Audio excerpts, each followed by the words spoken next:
Welcome to Allagash. My name is Tim, and I'm here with Emily. Hey, I'm Emily, and we're both going to take you around the brewery today. Here we are about to enter the brewery. Allagash was founded in 1995 by Rob Todd. In the beginning, it was just him, a one-man operation. Rob did everything: brewing, bottling, sales, and distribution. But at the time, it took a while for the craft beer market to catch on because our beer looked and tasted pretty different from everything else on the market. We still own the building next door where Rob started. Everything is brewed, bottled, and kegged right here in this building, which we're about to walk you through. Here in the lot, you can see the silos where we house much of the malted barley we use, one of the fundamental building blocks of beer. Now you're on the brew deck of our main brew house. The malt you saw on the lot, plus other specialty malts, will go through the mill and into the first vessel, which is a mash mixer. It spends about an hour here before traveling to the lauter tun, and this is where the clear liquid wort is separated from the now spent grain. At this point, we're done with the grain.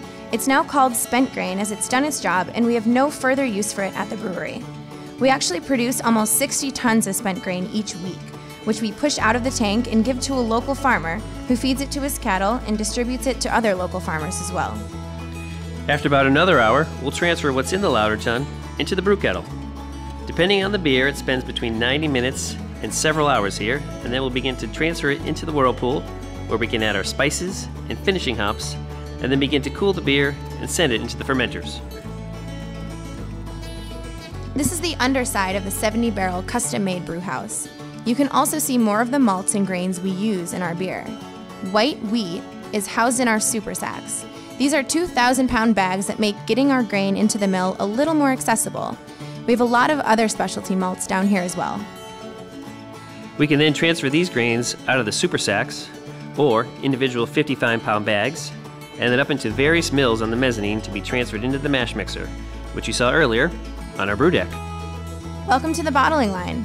This process begins with manually loading glass bottles onto the in-feed table. The glass will be rinsed before going through our 30-head filler, where the oxygen in the bottle will be pushed out by carbon dioxide, and the carbon dioxide will be pushed out by beer. The headspace will be pushed out by foam. The capper caps the bottle, which will get rinsed, dried, and labeled. All the bottles will go through inspection equipment along the way. We're inspecting for crown seal, proper volume in the bottle, correct spacing of the label, and microfractures. We have safeguards against any faults that might occur. The bottle will drop into a drop packer. The bottles drop into a case before getting inspected again. The case rises through a spiral elevator to the palletizer. At this point, the beer is essentially flat. That's because we bottle condition all of our beer. The pallet full of beer leaves the brewery and is placed in the warm room at our warehouse.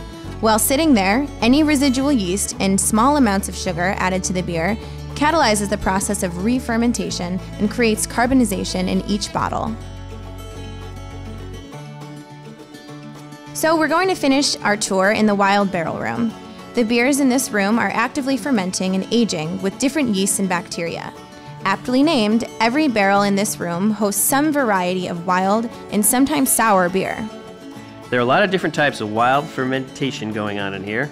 You're seeing coolship barrels, fruited barrels, and custom-made Scandinavian barrels. You also have these very large foeders that are very common in wine country, but are starting to be used in wild beer making. One of the cool things we are doing here is working with various spirit barrels. We have brandy barrels, aquavit barrels, calvados barrels, and several others. Each barrel is used to help impart unique qualities to the beer. In so many ways, this room is truly the heart and soul of the brewery. It inspires all of us to keep enhancing the company with the same spirit of creativity and innovation that Rob started Allagash with over 20 years ago. That's it for now, everybody. I'm Tim. And I'm Emily, and thanks so much for joining us.